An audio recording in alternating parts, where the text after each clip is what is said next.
I don't have imposter syndrome. I am an imposter. Chris Cooke is a capitalist Buddhist. He also sold his company for $30 million and then promptly blew most of it on a weed farm, a beach house, and a comedy club in Thailand, among other things. If you're already feeling like that doesn't really make sense, well, then good. You're in for one hell of a story, because it's not just about money, it's about what happens when your ego, your values, and your bank account all collide. This is more money than I ever thought I'd make in my life. This is incredible. I'm very comfortable with the paradox. I'm very comfortable with the contradiction. That's not going to get me out of this hole. Now I'm confessing all my flaws and sins. I'm a flawed Buddhist. I'm Harry Morton, and this is Moneywise, a podcast not about how to make money, but how your life changes after you already have. And this is the insane story of what happens when a socialist Buddhist becomes a millionaire, and what we can all learn from his very unique and frankly inspiring story. And really quick, this is a podcast for Hampton, a private members community for founders, CEOs, high net worth individuals, where we're having conversations exactly like the one I had here with Chris, that typically only happen in private. And my favorite thing about it is the fact there's such a range of folks in there. People that are VC-backed tech people, bootstrap founders, and people like Chris, who just frankly have very, very different stories and perspectives on life. So I think it's awesome. Go and check it out at joinhampton.com. A socialist Buddhist millionaire. Sounds like a complete contradiction, and frankly it is. But the world's full of contradictions, and it's in those contradictions that the most interesting things usually happen. Chris's story is part value test, part financial experiment, and part philosophical roller coaster. He grew up skeptical of capitalism, beat the game anyway, and then went about spending his winnings like a man who hated having them. But buried inside that chaos is something important, a deeper understanding of happiness, detachment, and purpose. Oh, and spoiler, Chris did make some smart moves along the way as well, so this isn't just a story of blowing through cash. But let's start with what I assume is the most important thing for a Buddhist, the money. So we sold for 30 million, 15 upfront and 15 contingent on earning a target-based bonus. How much did you walk away with yourself? 5. So okay. we didn't hit the target, we didn't get any of the bonus. And then, 3 co-founders, 5. And then in my classic carefree Buddhist fashion, didn't really look into too much how much tax I'd end up paying. I could have gone offshore. If I'd have spent 4 months out of the UK, I would have saved £400,000 on a tax.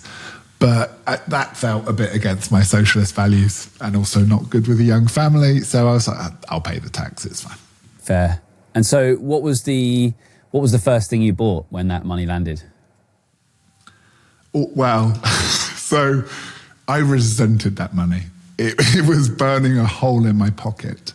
And I actually managed to spend it all in under 6 months. Now look, we'll get to the comedy clubs and the weed farms, don't worry. But Chris did also make some more solid financial decisions along the way as well.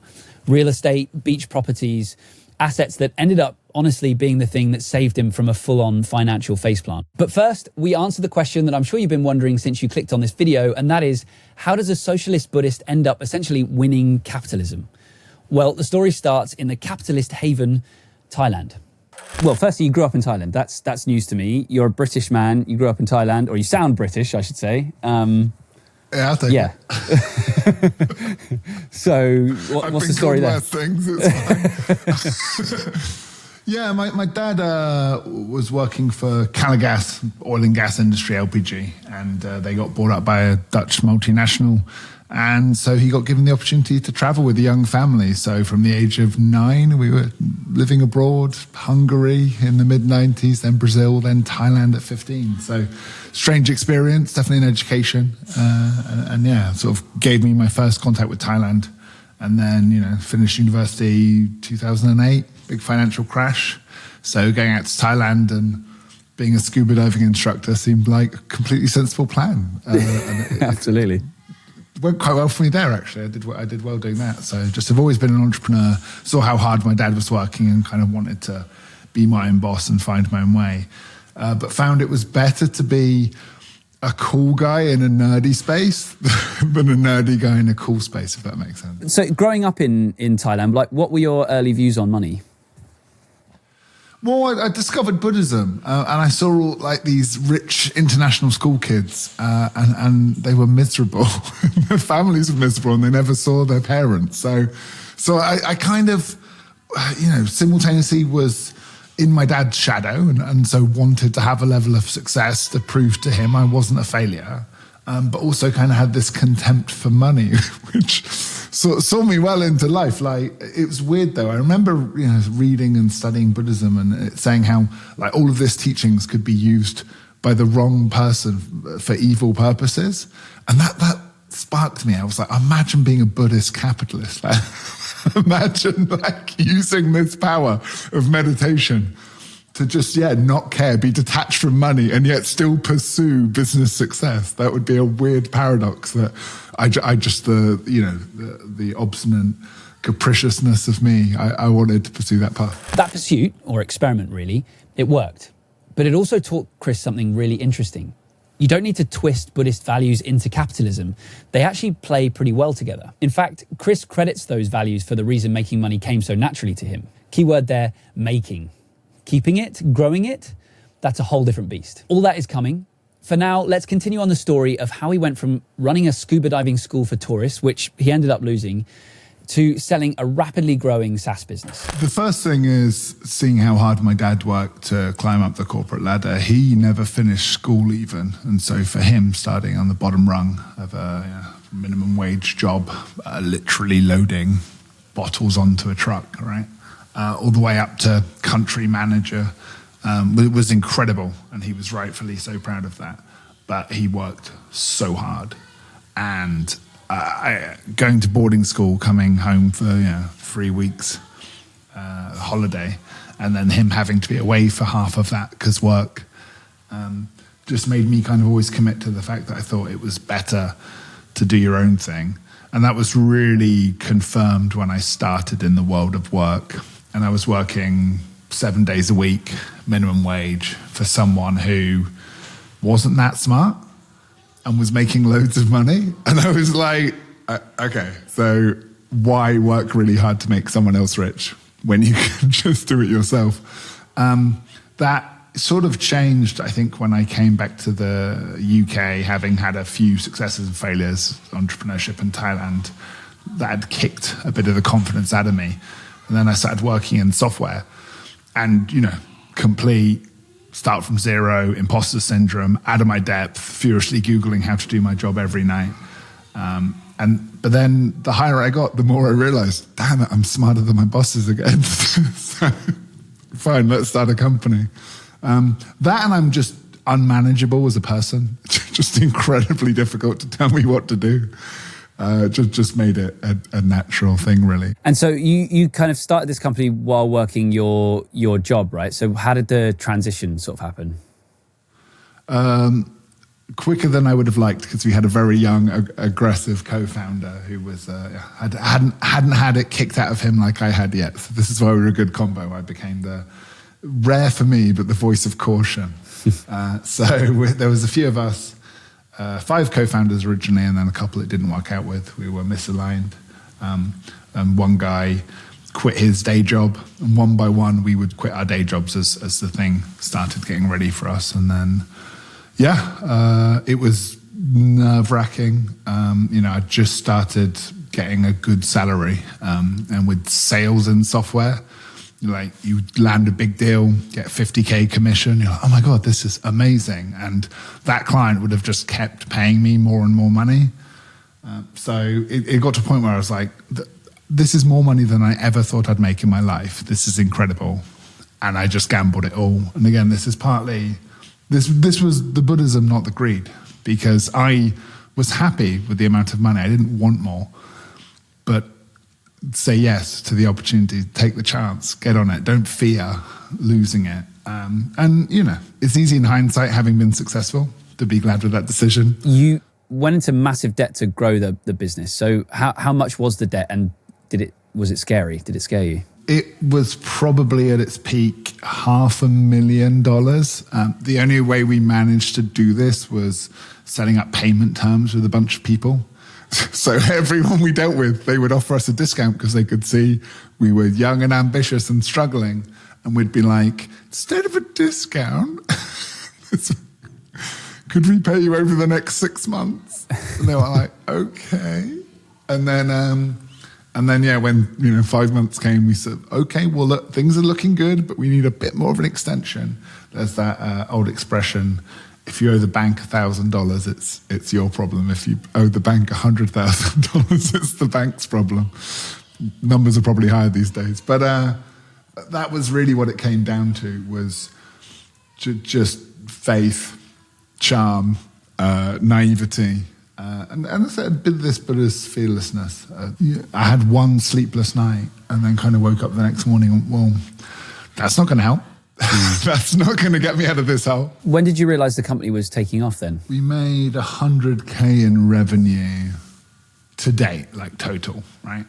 And that's when the graph just started looking very good. And, you never know when it's going to plateau, but from 0 to 100K felt huge. And then how much were you paying yourself then? 18K a year we were on. And sorry, were you living... Sorry, Chris, I keep interrupting you. Were you living in the UK or were you living in Thailand throughout this entire period? No, well, this was in London. So this was, most of it was going to rent. I'm sure you can imagine, a small place. I was very lucky because it was a lovely little cul-de-sac in Camden, would you believe, that had a little woods in the back of it. And we were on the ground floor, which people are scared of. I'm 6'7", not scared of anything. So had this lovely ground floor flat with a woods I could walk around in. Amazing. And so that was beautiful and stunning, but that was, all my rent was that, and we were sometimes not paying ourselves. So I got my wife a job in a restaurant just so she could bring home free food. that covered us. At what point did your co-founders want to sell? Yeah, well, this was the big problem. So the first co-founder we lost had a mortgage, and he was a tech consultant. He was on 60K a year. And he said he couldn't go with us full time until we paid him more than that. And we were like, well, that won't work. we were thinking 18K. So that's what we're paying ourselves. And this is it, like just different people at different stages of their lives. It's very hard for a 50-year-old with a mortgage to start a business. They get trapped in the golden cage, and so, that was the first one that fell by the way. And then, the second big one was just as soon as we hit 1 million annual recurring revenue, it was just different for him. It was fascinating. He was the young, hungry guy that had propelled us to go so aggressively, so quickly, so hard. And as soon as we hit that, he just could see the path, and he was no longer interested in it. Like he liked it when it was unsure, the uncertainty. And as soon as it was like we were on a train heading in one direction, he was like, cool, I'm getting off. And 1 million was enough for him to buy his parents a house so they could get divorced. They were stuck in a house together and unhappy. So that was just a life-changing amount of money for him. And at the time it felt like, as I say, such a betrayal, because I thought we were building this company to last for life. And I was loving it. And I said, why sell? Like, we're literally, right? All I would do with the money is found a company like this. So why would I sell? It makes no damn sense to me whatsoever. And he got more and more desperate, a combination of breaking up with his long-term girlfriend, getting stuck in London during lockdowns, and being incredibly burnt out.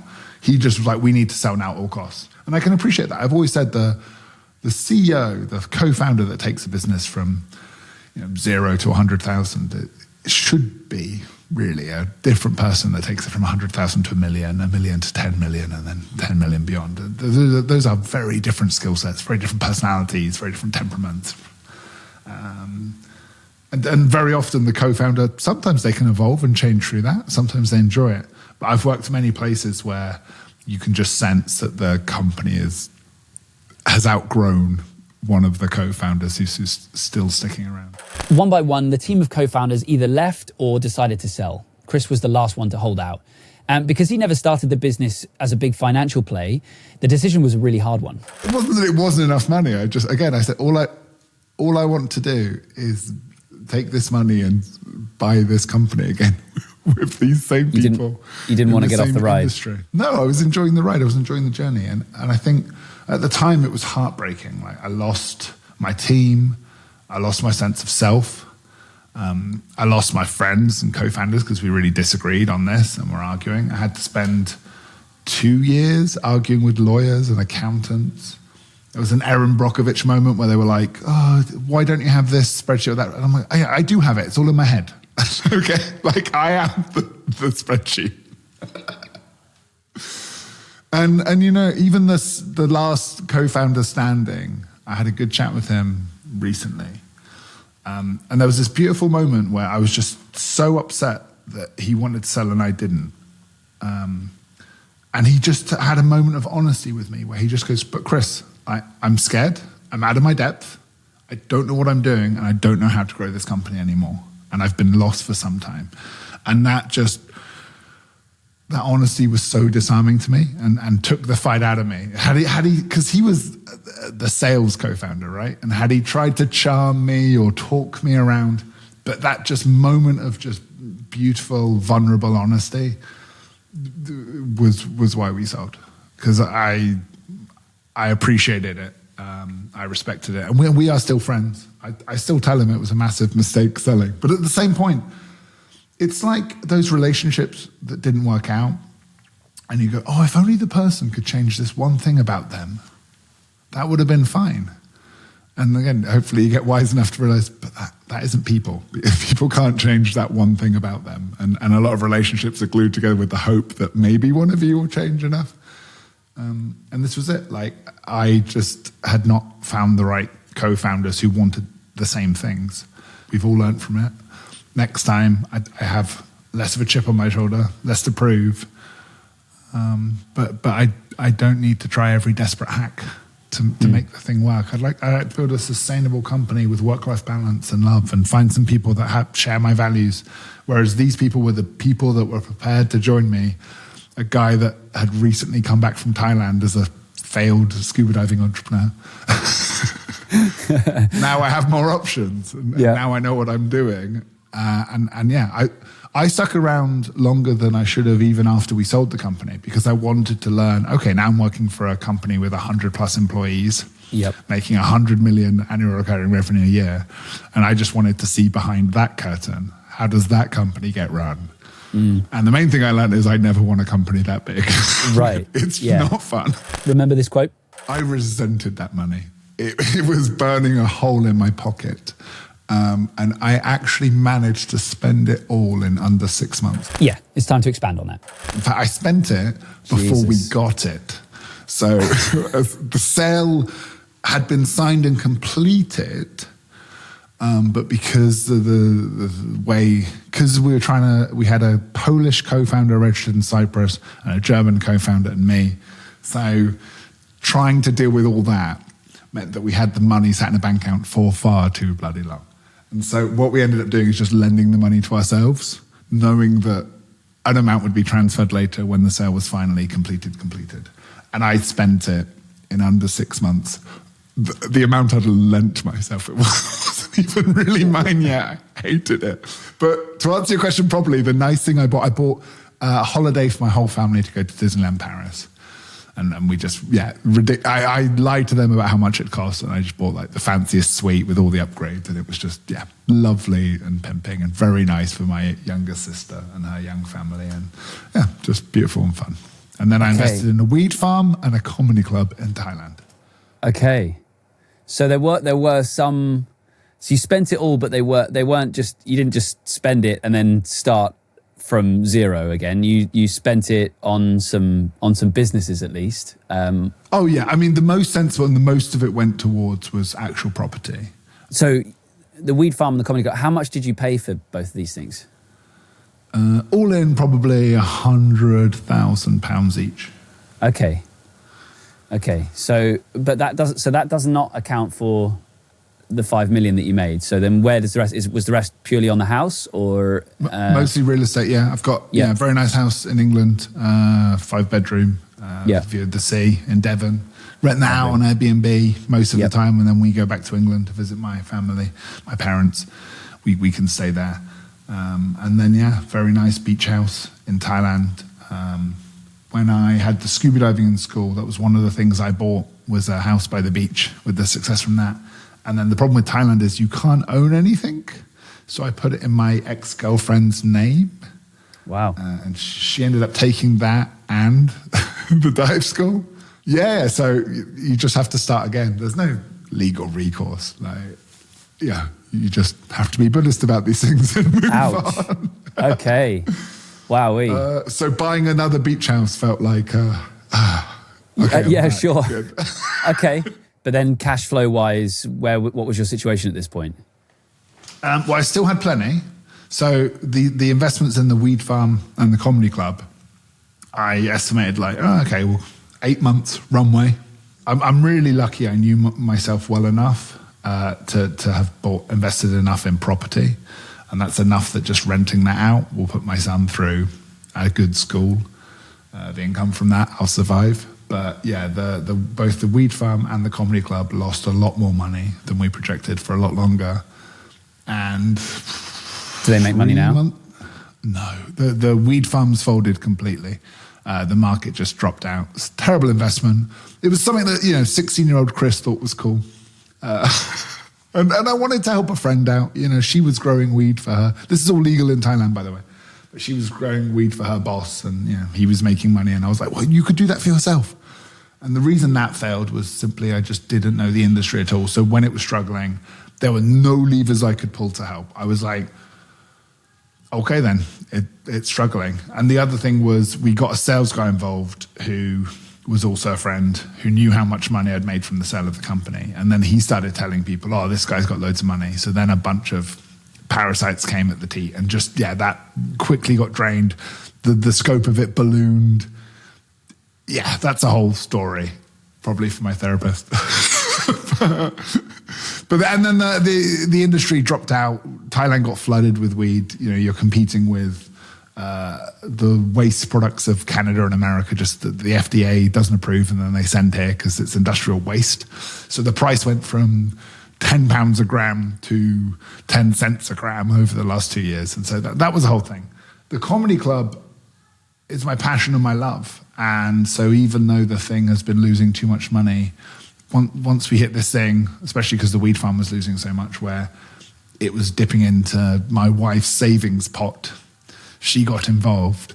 And I think the important lesson there might seem obvious, wasn't for me. I'd been meteorically successful by ignoring my conservative, risk-averse wife, right? And then once it started dipping into a savings pot, she got involved. And she was always an entrepreneur as well, Asian businesswoman, was doing retail and stuff. And then learning to work with her and a newfound respect for her and having her pull one of the businesses out from the brink and then scramble together enough savings to pay this massive tax bill I wasn't expecting. That was an important reset for me. Definitely brought me back down to earth. And just refocus my values. So, and on one level, a fool and his money was soon separated.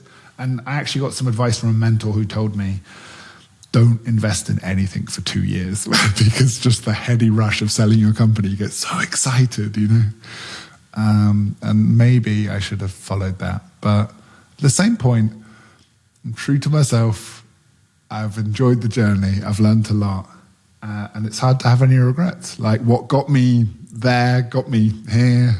I'll keep bumbling. I'll have some hits, I'll have some failures, but I'll keep growing, keep learning, keep loving it. Okay. I mean, it's incredible. You definitely didn't stick it in a Vanguard ETF. Most people invest in stocks and bonds and crypto, but you avoid those things. So why is that? Or you did avoid those things. Why is that? I did. I mean, I played crypto for a bit because the, socialist and anarchist in me loved the disrupt the banking system narrative. So I got into crypto 2017. Good time to get involved. Invested a bit in it. Likewise, playing stocks. Did it to learn, but hated it. And it reminded me of when I had my scuba diving school in Thailand. I'd be making more money at night playing poker online during the big online poker rush of the 2010s, if you remember those heady years. But I realized I was just spending all my time on a computer staring at numbers and graphs. It's boring. just not fun. Like, it's not adding anything to society. And again, I try not to judge. For those people that have learned that and enjoy that and are passionate about that, good for them. And the irony is the company, the product that ended up making me so many millions was graphs and reports. It was a charting app. So right. I ended up staring at reports anyway. Yeah, right. There you go. Life is funny that way. It is funny that way. But yeah, I think too much of the financialization. And there's this quote like, I'm not worried about the measurements of Einstein's brain, but deeply concerned that there were loads of geniuses that died as slaves in the cotton fields. Not quite as dramatic, but I just worry how many geniuses in society end up working in finance, making rich people slightly richer when they could be making society slightly better? Yeah, that's a nice question. But you'll probably have to cut from your podcast. Just so you know, we'll never cut things on the basis of the views or the plays. However, we will cut the boring parts. How did your lifestyle change? Or not change, I guess? Like, you know, it sounds like you didn't totally screw yourself over in the sense that you bought some real estate, you've set yourself up in that respect. Yeah, did your lifestyle shift in any way? For a couple of months, I bought everything for everyone. Just, didn't look at the price, and just said yes to everything. But it just wasn't me, and it was awkward, and I was attracting the wrong kinds of people. There's definitely a cautionary tale there, I think. I was scaring away, good people don't like it when you throw money around. The people that do are the people that you don't really want to hang out with. That's why I really liked events like Baby Bathwater and DC in Bangkok, because you'd meet like-minded people.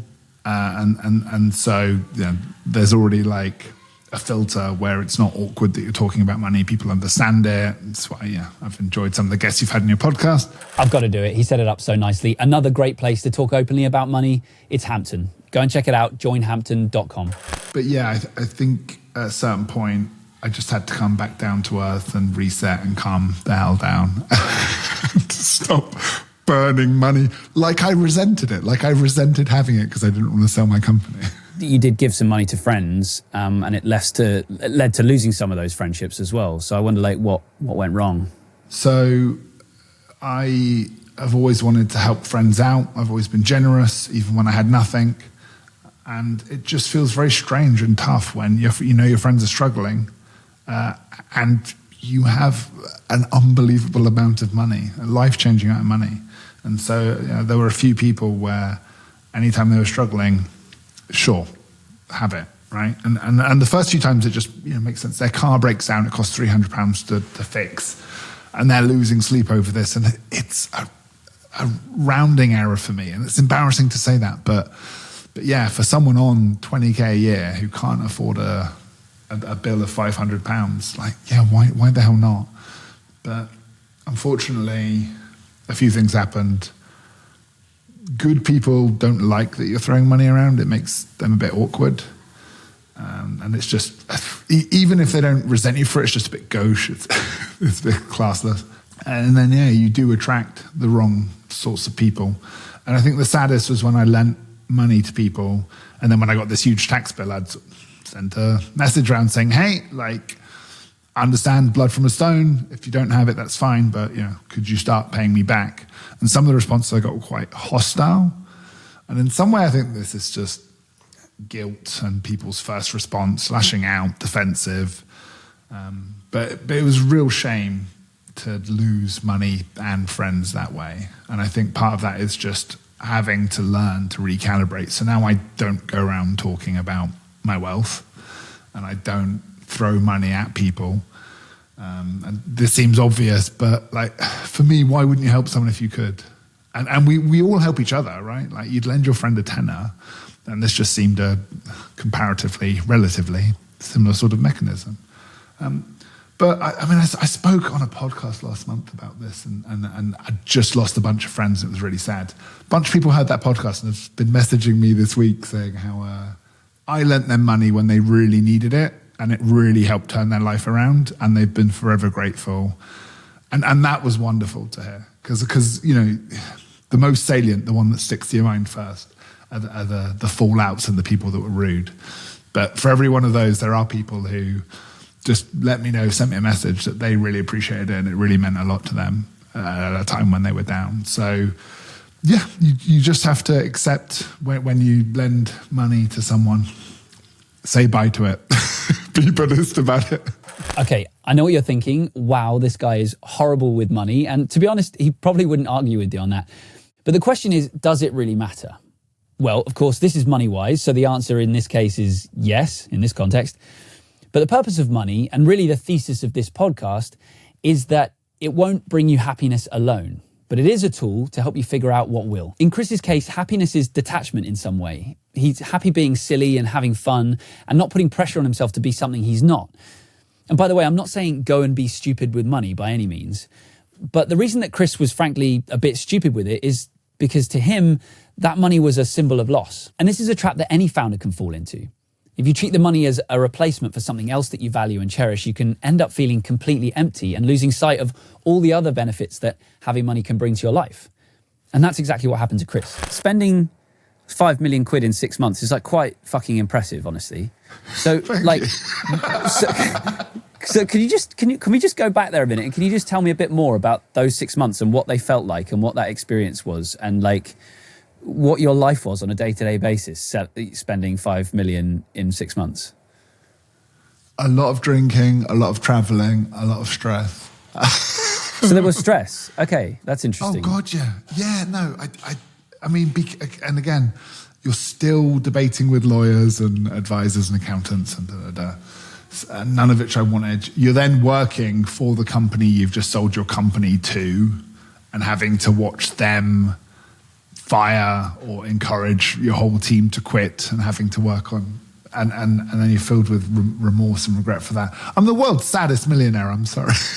No, but it is a really interesting one though, like because what was it I was reading recently? Felix Dennis, How to Be Rich, and he talks about like there was like a 10-year period where I think he spent 100 million quid in 10 years or something on just like coke and hookers and parties and booze and nearly killed himself. Doesn't sound like that's the journey you went on, although you did do some drinking. Like I'm just really interested in that like really heady kind of like I just can't, it just sounds like a fever dream to me. I cannot imagine.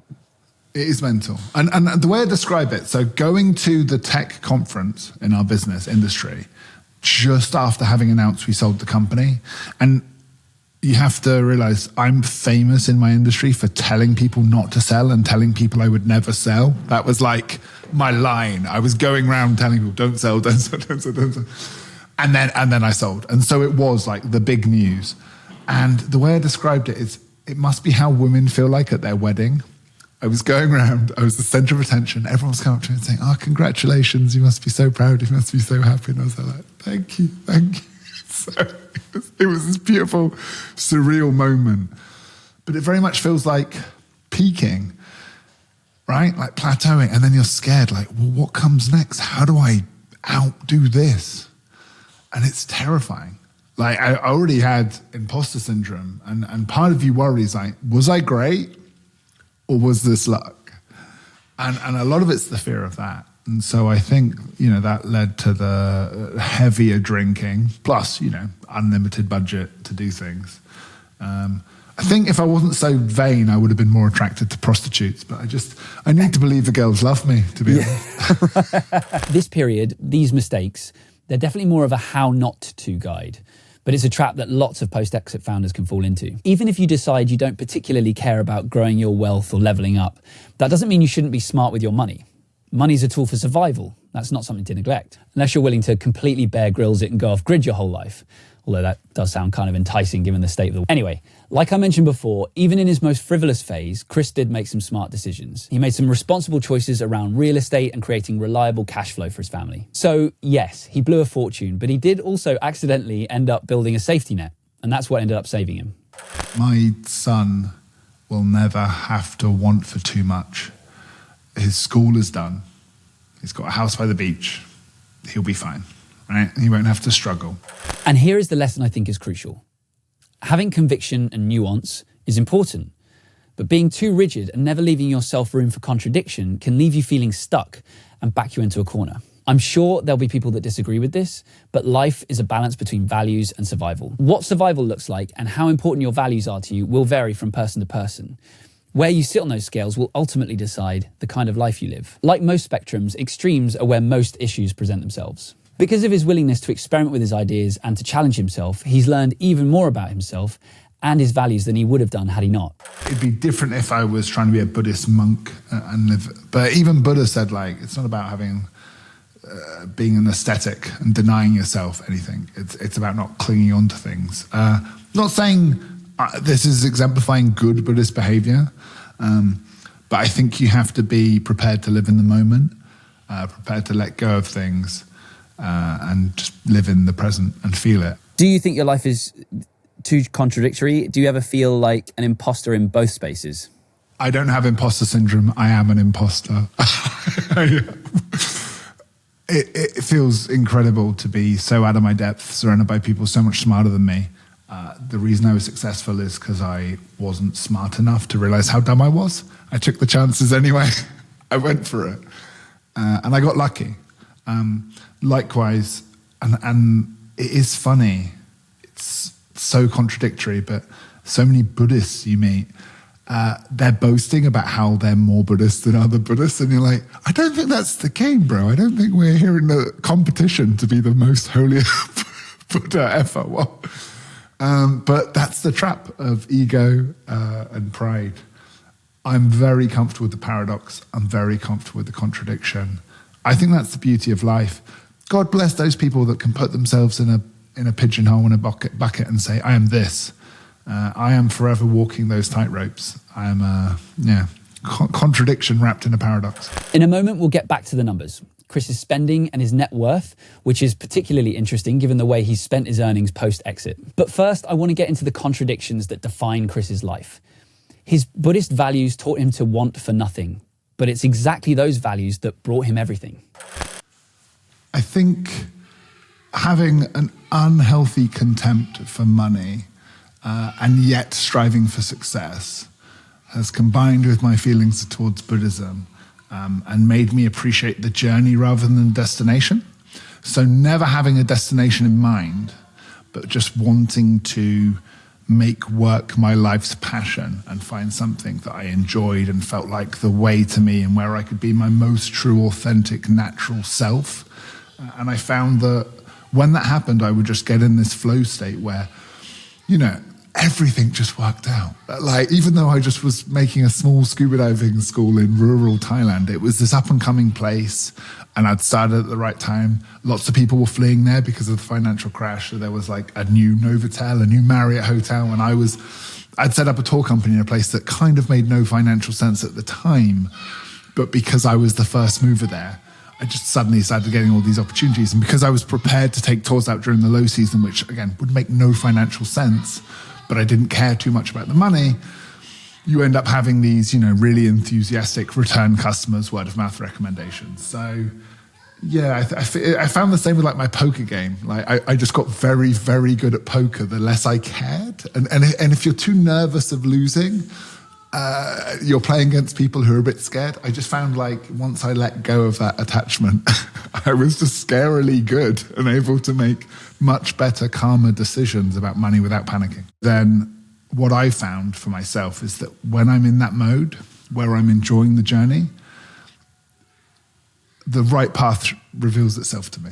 And that sounds a bit hippie and esoteric, but it can't all be done by logic. Some of it is gut feel. And I find when my head and my heart are aligned, I'm on a really strong path in that flow state, feeling in your natural sense of things. And if you just wake up desperate to make money or stressed that you don't have enough or you're in debt, I feel you do yourself a massive disservice. Like creativity and your best ideas come from when you have a more relaxed approach, when you're not trying to grip hold of money in the short term. And I think like a lot of things, the tighter you grip onto some things, like if you're climbing, right? Have you ever been rock climbing? Yeah, I'm into bouldering. If you panic, right, and you're trying to grip hold as close to the wall as you can, which sometimes happens when people first start, you lose all your strength. It's such a waste of energy. Whereas when you push away your arms are extended in more natural pose, you have more options. And I think that's what I've taken from Buddhism.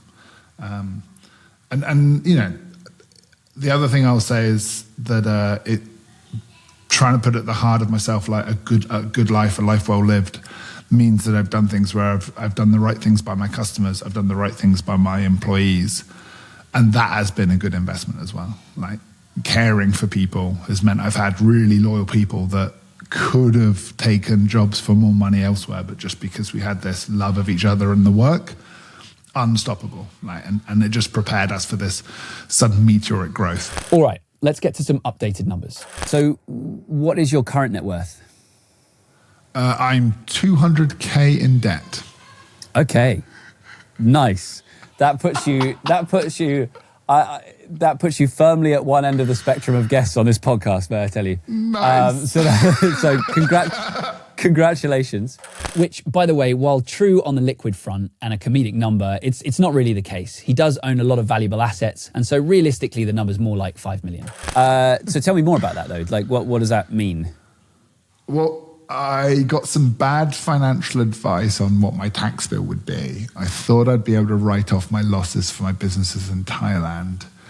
And I thought I'd be paying a much lower percent than I ended up paying. So my tax bill came for £500,000. I wasn't expecting it. Now, part of that is just, and again, I can't use Buddhism as an excuse for all of my behavior. I just don't worry about money. I just don't think about it. It just isn't a priority for me.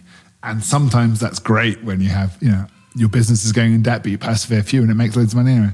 Sometimes you get a tax bill that high and you're like, oh, I wasn't planning for that at all. Damn. And what's your monthly spend then? Incredibly low. I'm out in Thailand. I've bought all my houses, no mortgage. So I earn 10K a month. I spend 10K a month on my tax bill.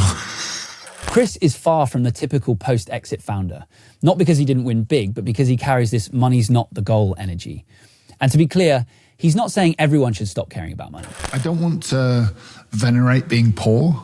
Like, I'm sure very few of the listeners or guests on your podcast do. But I used to, as a young idealistic teenager, I used to really like have contempt for the wealthy, people that inherited a lot of money. And I think now I've just like, we're all on our journey. But as I say, if you're grabbing at things that just aren't naturally on your path in the right moment, then you'll always be frustrated. I do also know that as I've had success, I see the game. So my co-founders and I fell out because at various stages, the money got enough. They wanted to walk away. And I saw that as a personal betrayal because I thought, well, we built this beautiful thing together. Let's keep going together. And the money just got too much. And I, you know, it's easy for me at the time to see that as greed or resent it. But at the same point, like, I've just realized, like, for them, that was their path and that was the right decision for them at the time. But the real problem is that, you know, what we do learn from Buddha is that whatever you get, whatever your happiness is, it'll never be enough. So it's taken me a long time to be like, okay, what is my next step? And so instead I've just decided now I'm at a new level, millionaire for the first time in my life. But I just feel like I'm at this new chapter in life where I'm having to start again and think, okay, calmly, rather than try and do a bigger number in a shorter amount of time, can I do it where half the team doesn't get burnt out? Can I build a sustainable life? Can I enjoy the journey rather than desperately reach a destination? I won the game of capitalism, awesome. Now can I start something that's sustainable, enjoyable, has work-life balance, and actually work with a team and build a company that's going to last decades rather than be this incredibly explosive flash in the pan. How does a Buddhist entrepreneur define success? If I wake up every day and I do what makes me happy and it makes other people happy too, then I'm winning. The rest will take care of itself. So yeah, Chris Cooke is a walking contradiction. He's a socialist that won at capitalism. He's a Buddhist with a real estate empire, a guy who burned through millions and feels richer on the other side. And while it might not look like the traditional success story, it's a hell of a good one. If you like this story, why not check out the complete other end of the spectrum? We did an episode recently with Tommy Mello, who wants to be making $1 million a day. Or if you want a lifestyle business, we did an episode with Laura Roda, whose goal was to get to $5 million and actually managed to take her foot off the gas once she got there. And if you want to get even more stories like these ones that aren't on Moneywise, you've got to be inside a private members community like Hampton. It's a highly vetted members community for founders, CEOs, high net worth individuals, where we have these kinds of conversations that really only happen in private, unless they're on Moneywise now. That's the only place you get access to them. So if that kind of thing is interesting to you, you've got to go and check it out, joinhampton.com. And finally, I've got to give a plug to Lower Street. That's the company that makes this podcast. It's actually my company. If you're the founder or the CEO of a company and you want a podcast for your organization, check us out, lowerstreet.co/Moneywise.